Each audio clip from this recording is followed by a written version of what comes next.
Salut à tous, ici Ryuda, et bienvenue pour ma preview du chapitre 75 de Boruto. J'ai le plaisir de lire avec vous sur Twitch et Discord les derniers chapitres lorsqu'ils viennent d'être publiés sur Manga Plus. Si vous souhaitez qu'on découvre ensemble les prochains scans que je vous traduis en direct, je vous invite à checker les liens en description et je vous donne rendez-vous dimanche 20 novembre à 20 h pour la lecture du chapitre 75. Sans plus tarder, comparons nos précédentes prévisions à ce qui s'est vraiment passé dans le dernier chapitre. Tout faux, enfin presque. Je pensais que le chapitre allait reprendre au même moment que son prédécesseur et que Shikamaru allait continuer les explications de son plan en y incluant Daemon. Par ailleurs, étant donné que la fratrie n'était pas encore arrivée au village, ça aurait été l'occasion parfaite pour Code d'attaquer. Sauf que c'était peu probable puisque ça rendrait totalement inutile les 40 pages de planification qu'on se serait tapé. Donc je pensais qu'on allait voir Code et découvrir ce qui le retient, ou plutôt ce qu'il attend pour attaquer. Sauf que, ellipse. Du coup, pas la peine de justifier l'inaction de Code face à cette occasion rêvée, puisque cette occasion est déjà derrière nous. Et ça signifie aussi que la stratégie dont il a fait part à l'équipe 7 n'incluait pas Daemon, et c'est complètement con. Bien sûr, quand Daemon débarque, les garçons ne s'y attendaient pas et se sont pris une raclée. Les Shikamaru justifient ça en disant « Oui, j'avais pas assez d'informations sur lui. » Gros malin, tu savais dès le début qu'il venait avec sa sœur, ça te coûtait rien de les avertir. Le gars a joué la carte de la sincérité en leur expliquant en quoi il constituait une menace pour leur propre village, mais pense pertinent de leur taire un élément aussi capital dans l'exécution de son plan. En plus, c'est pas comme s'il avait pas vu le morveux renvoyer l'attaque de Kawaki de ses propres yeux. Ça, c'est pas des informations utiles que t'aurais pu leur transmettre? C'est frustrant de voir à quel point Shikamaru peut se montrer con dans Boruto. Néanmoins, là où on a vu juste, c'est l'impact qu'a eu la manifestation de Momoshiki sur Kawaki, qui ne peut désormais plus voir son frère sans repenser à l'Otsutsuki qu'il habite. Je vous propose maintenant de plonger en détail dans l'analyse du scan. Pour ceux qui seraient encore là alors qu'ils ne sont pas à jour, je vous dirige vers ce résumé de moins de 5 minutes du dernier chapitre, afin de vous remettre dans le bain. Revenez quand vous aurez fini, qu'on décortique ensemble ce chapitre. Celui-ci commence avec l'arrivée du trio dans la gare de Konoha, que je trouve très crédible d'ailleurs, je trouve que ça donne un charme supplémentaire au village. Comme on s'en doutait, les quelques villageois présents sont tombés sous son charme, mais aussi un personnage secondaire, Sai. Ça faisait longtemps que j'en parle, mais je trouve l'introduction de ce pouvoir dans Boruto très bizarre. Les sujets assez pudiques ou relativement délicats tels que la tromperie n'ont jamais été évoqués dans l'univers de Naruto. À moins que la question de l'adultère soit finalement abordée dans cette œuvre, je me demandais comment des personnages déjà en couple réagiraient face à elle. Cependant, on a vu Shikamaru, en couple avec Temari, être certes victime de son emprise, mais ne ressentant pas d'amour pour autant à son égard, juste un blocage psychologique l'empêchant de la blesser. Et on se rappelle alors d'une règle qui avait été établie. Son pouvoir est plus efficace contre les esprits simples.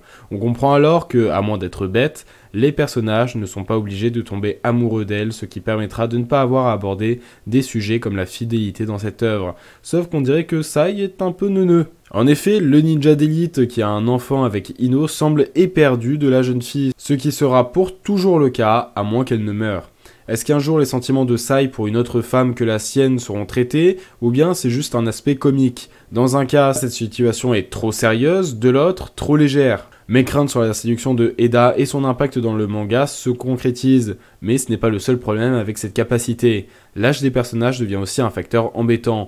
On ignore celui de Eda, ce qui va forcément poser un problème. Soit c'est une dame trop âgée pour avoir un crush sur Kawaki qui est toujours mineur, soit c'est elle-même une jeune fille dont le daron de 30 ans Kesai est tombé amoureux. Voyant comment la jeune ninja Sarada est habillée ou mise en scène, j'opterais plutôt pour la deuxième option. Bref, je vais pas m'éterniser là-dessus, mais dites-moi si vous aussi, ça vous dérange autant que moi, ou au contraire, rassurez-moi en commentaire en m'expliquant ce que j'ai peut-être mal interprété. Pour rester sur Eda, une nouvelle qui n'est pas des moindres, c'est sa capacité de voler. On savait qu'elle cachait d'autres pouvoirs, mais j'avoue ne pas m'être attendu à une telle compétence. Amado explique pourtant que ce n'est pas si rare, voire très commun chez les Otsutsuki par exemple. Et cet exemple qu'il a pris n'est pas anodin. Contrairement à ce qu'il dit, si, voler dans Naruto, c'est rare. Il y a soit l'unique utilisateur de Kekkei Genkai du Tsuchikage depuis la mort de ce dernier, soit les Otsutsuki. Ça fait pas grand monde. Néanmoins, utiliser les Otsutsuki comme référence pour la capacité à voler d'Eda permet d'insister sur un potentiel lien entre elle et le clan extraterrestre. Après tout, ses yeux sont en croissant de lune, ses vêtements et ceux de son frère arborent des astres cosmiques ou d'autres éléments que vous pouvez vous amuser à trouver rappellent les Otsutsuki. Est-ce que cette fratrie était autrefois ou sont toujours des Otsutsuki? Est-ce que Daemon aussi peut voler? Est-ce qu'ils ont d'autres pouvoirs? Restez jusqu'au bout de cette vidéo, on essaiera d'y répondre plus tard. Ensuite, la résidence dans laquelle se déroulera la mission est bien sûr à l'écart des habitants. Konohamaru explique qu'elle appartient à une personne fortunée à qui ils ont dû forcer la main pour la lui emprunter. Qu'ils insistent autant sur le propriétaire sans vouloir révéler ce nom me pousse à penser qu'on connaît déjà cette personne. Mais j'ai beau réfléchir, j'arrive pas à trouver quel personnage ça pourrait être. Le petit Tento, il serait allé voir Boruto s'il était dans les parages. Tsunade, non, Boruto s'apprêtait à se rendre chez elle dans un chapitre, c'est qu'il savait déjà où elle habitait. Donc je déclare forfait, bien joué à ceux en commentaire qui arriveront à trouver le propriétaire. À l'extérieur, Sarada et Mitsuki observent le bâtiment et l'équipe Inoshikacho débarque. En étaient témoins les viewers durant le live où je faisais la traduction du chapitre, je pensais qu'ils avaient été missionnés par Shikamaru pour intervenir dans le plan, sûrement pour s'occuper de Daemon, ce qui aurait plus ou moins justifié qu'il n'en ait pas parlé à l'équipe 7, puisque Daemon ne serait plus un problème pour eux. Mais non, ils ont juste entendu parler d'un canon qui allait arriver et voulaient mater. Cette mission est censée être secrète, non ? En parler à des gens qui n'ont aucun rôle à jouer dedans ne serait pas très pertinent et pourrait mener à des complications comme ce qui est sur le point d'arriver. Comme c'est bizarre. Eda débarque et sans surprise, elle ensorcelle les enfants. D'ailleurs, on dirait que c'est volontaire pour le coup. Elle est au courant qu'elle est surveillée et cherche sûrement à influencer en sa faveur ceux qui pourraient lui causer du tort. Mitsuki ressent visiblement de l'amour pour la première fois de sa vie, et c'est marrant de le voir gaga dans les pages qui suivent, ça lui ressemble pas du tout. Cependant, Sarada et Shikadai ont été épargnés, voilà la faiblesse du pouvoir de séduction. Pour être captif de son charme, il faut l'avoir vu clairement, ce qui n'a pas été le cas des deux enfants. Et on voit Moegi. Ça faisait longtemps. Par contre, le mec qui avait le nez qui coule, Osef, il est peut-être mort dans le manga, tout le monde s'en branle. Plus tard, Daemon fait la démonstration de ses pouvoirs pour la 15e fois et met une raclée aux deux garçons. D'ailleurs, la planche où Daemon attrape le poing de Boruto est trop ressemblante à celle où Ishiki attrape le poing de Boruto aussi, pour que ce soit anodin. Encore un indice pour indiquer un lien entre la fratrie et les Otsutsuki, voire une piste sur le fonctionnement des pouvoirs de Daemon qui viendrait puiser les aptitudes des autres, comme ici Ishiki. Comme pour le pouvoir de sa sœur, on y reviendra plus tard dans la vidéo. Les garçons se réveillent ensuite de lynchage. Attendez, Konohamaru a perdu connaissance dans la pièce quelques minutes avant. Il est toujours allongé à côté du canapé ou ils l'ont jeté discretos par la porte entre temps. Enfin bref. Eda perd visiblement ses moyens aux côtés de Kawaki qui est rancunier vis-à-vis d'elle et de son petit frère. Shikamaru intervient alors par interphone et s'apprête à interroger Amado. Ce dernier va nous révéler quelque chose d'important sur Kawaki et le rôle qu'il a à jouer dans son plan secret, comme il avait promis à la fratrie, et sûrement les capacités de ces derniers. Finissons cette analyse sur ce que pourraient être ces révélations. Je suis convaincu que Amado a pour but de ressusciter sa fille, donc si ramener sa fille d'entre les morts est son plan, et que le Kama de Kawaki est nécessaire à son exécution, c'est que le pouvoir d'Ishiki est la clé. Pour la faire courte, je commence sérieusement à songer que Amado fut autrefois un Otsutsuki, et que celle qu'il appelle sa fille était en fait sa coéquipière. Il serait le binôme dont la stèle est vandalisée, sûrement parce qu'ils ont repris forme humaine. Jigen aurait scellé la fille dans sa dimension où le temps s'arrête. Son objectif est donc de réaccéder à cette dimension grâce à Kawaki pour la faire sortir. Cependant, je suspecte Amado de toujours garder secret, même après ses révélations, une partie de son plan. Je pense qu'il a l'intention de transférer la conscience de l'Otsutsuki dans le Kama de Kawaki. Maintenant que celui-ci a de nouveau un Kama mais pas d'hôte, il semble le candidat parfait pour une résurrection. Cependant, celui qui sera en mesure d'empêcher l'exécution de son plan devrait être Kashin Koji qu'il pensait mort et qu'il avait donc rayé de l'équation.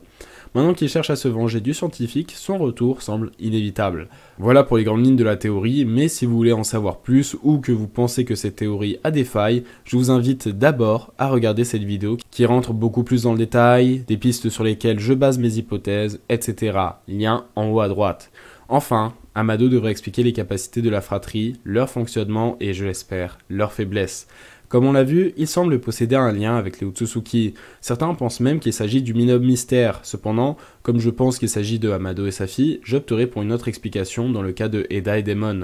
Il est possible qu'il soit, sans être le binôme mystère, des Otsutsuki. Amado a certes évoqué les Otsutsuki pour expliquer la capacité de vol d'Eda, mais il a aussi rajouté que Kawaki et Boruto devraient aussi bientôt en être capables. Je vous rappelle que sans en avoir l'apparence, Boruto est 100% Otsutsuki. C'est donc probablement le cas de la jeune fille. Néanmoins, je pense qu'elle n'est pas dans le cas identique au leur. Elle ne possède pas de Kama. Peut-être l'a-t-elle perdu à la mort de son hôte, à l'instar de Kawaki à l'époque? Peut-être même était-elle la réceptacle de la fille d'Amado? Sauf que non. Sans Kama, un réceptacle ne peut utiliser ses données Otsutsuki. Néanmoins, La mention de Boruto et Kawaki sert selon moi à nous rappeler qu'il existe des cas où des êtres peuvent devenir Otsutsuki tout en conservant forme humaine. Peut-être n'est-elle pas exactement dans le même cas que les deux garçons, mais grâce à eux, on sait qu'il existe au moins une façon d'avoir de tels pouvoirs. Eda a dû trouver un autre moyen, ou plutôt Amado. C'est sûrement lui, scientifique de génie qui incorpore souvent la technologie Otsutsuki dans la sienne, comme ici les caissons de delta qui s'alimentent via des sortes de tubes lumineux qui ne sont pas sans rappeler les tubes lumineux de la stèle qui alimentent les hologrammes. Qui a dû la transformer ainsi? Voilà pourquoi la séduction ne marche pas sur les Otsutsuki. Inefficace contre les proches de son sang, elle partage des gènes en commun avec eux, ce qui les rend immunisés.